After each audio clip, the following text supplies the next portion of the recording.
Well, joining me now is a senior economist from the Alternative Information and Development Center, Dr. Dick Fosland.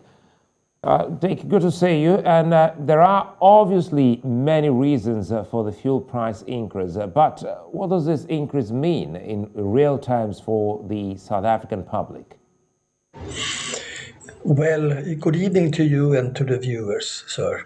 Um, well, it means, for example, that it will affect the food prices too, as food in South Africa, like I believe also in Nigeria and Africa at large, is transported by means of using petrol.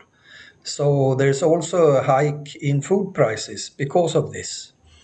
Um, so that's one reason and one effect of this. And there was already a hike in the fuel price, in the petrol price 2 months ago when the government introduced this. They didn't scrap the whole tax on fuel. They took away 1 rand 50.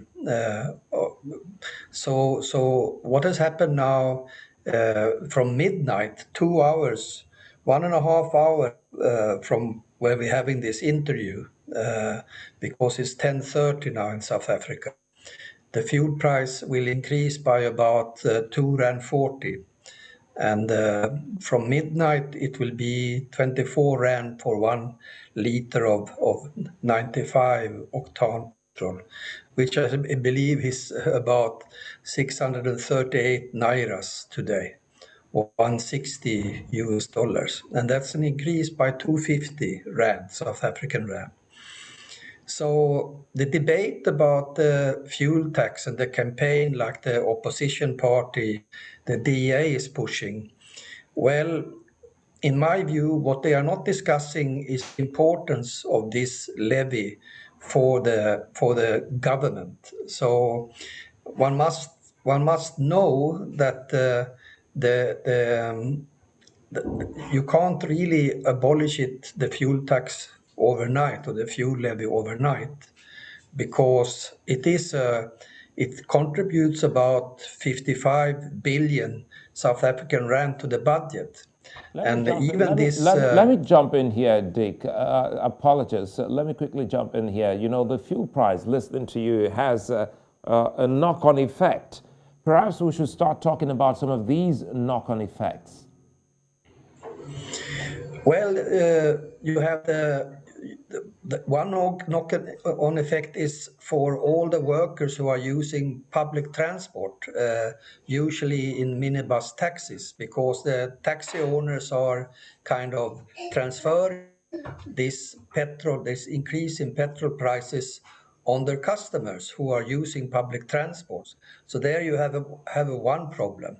Then you have also a similar increase in lightning paraffin, which is used by all the sort of working class or poor people who are not having electricity, or who can't afford electricity, or there's simply no electricity in their neighborhoods. So then there you also have an increase by 1 rand 10 cents. I mean, it's a huge cost really, because over a month it will be an increase maybe 50, 60 rand, which means a lot for a working class households. So there you have only one of the sort of knock-on effects of.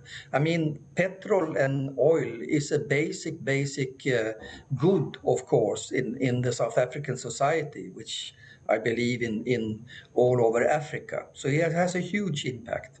And this is certainly not the first time that there's been an increase, especially in the administration of President Ramaphosa. So, is there any way that the government could have circumvented this particular fuel price increase? Well, the government can't, of course, influence what is happening in Ukraine and the war between Russia and Ukraine, the invasion there. But I mean, I think what the government should do, if in a way the fuel tax is a kind of, it is a tax which is similar both to, it hits kind of proportional more to poor than to rich people. Um, But if you would sort of abolish the fuel tax or keep this rebate on the fuel tax, which now is decided to be to August, well, then you have to start to think about increasing other taxes. And you have to start to discuss, and maybe that is a discussion that we at AIDC is hoping for. You have to have more progressive taxation of the rich and the high income earners, because we have public health in South Africa, which is in crisis. We have public education in South Africa, which also is in crisis. And you need to finance in some way. You can't just abolish a tax and then do nothing.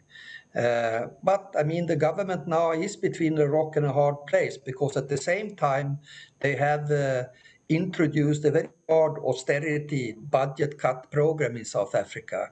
So in a way, they are